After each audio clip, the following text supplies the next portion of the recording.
I want y'all to take a look at this video. Than what we are. The status quo is the beginning of the end, and I want to say loud and clear, the Defender had a survey just recently, and they indicated in this survey that people who call themselves black are less intelligent, they're less healthy, they're more prone to be poor, they're more prone to be on drugs, and that's why I'm an American. I'm not black. But this is just a survey that was done by the Chicago Defender, with no disrespect to their surveys, but just like all of us know, surveys only touch so many people in our population. While we're wasting time, as what I would say, as far as trying to define, with no disrespect to anyone at all, looking at the word African America, we are black. We're here at this time. We have a battle on our hand, a national epidemic that's taking us away day by day. Here in the Baltimore area, we have the Marshall's Funeral Home, and as you enter that funeral home, it's a beautiful funeral home, and they will tell you that they're at this time are burying more young black people than ever before. Let me ask both of you, and I want you both to respond to this. I would imagine that there are some people out there who are looking at us right now and saying, oh my heavens, what an insignificant issue, please. It's not insignificant, because what you are is most important. It gives you self-worth, self-esteem, and everything else. This country has always connoted black with something that's evil. My wife goes to the store with a list. They add black to it, it becomes black list. You know, you go to the market. Nothing's wrong with going to the market. They add black to it, it becomes black market. There's nothing wrong with mail. I love to get mail. You add black to it, it becomes black mail. Now, he's saying he's black.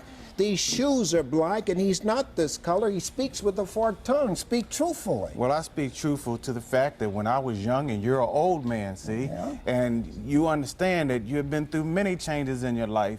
I'm saying that these changes that we're going through because of the battles that your generation have fought have become a lesson. But yet, we must fight the epidemic that's occurring. We have to not take time and utilize time as far as fighting for a name. Does a name mean that much of a difference at this time when there's people are dying on our streets? Now, why don't we just be truthful?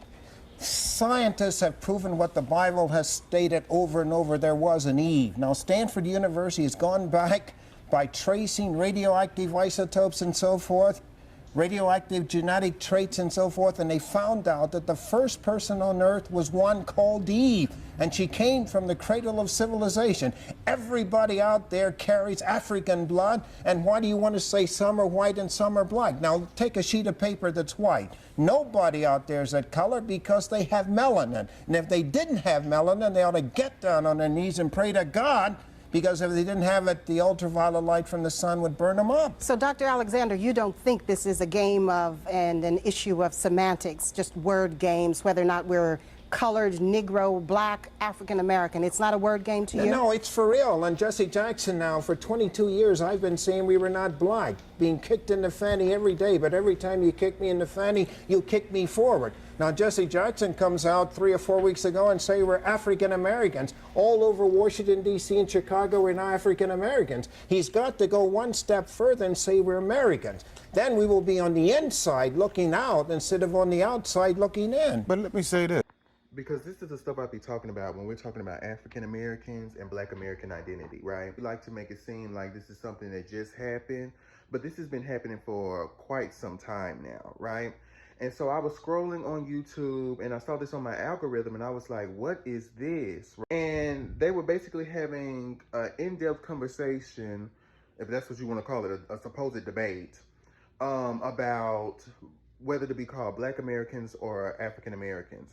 And what I find so funny about this particular type of video is that, you know, the reasons people do not like FBAs is because the dude that was supporting the Black American identity, he was not doing so well, right? That older man that was supporting the African American identity, he put himself up as an intellectual.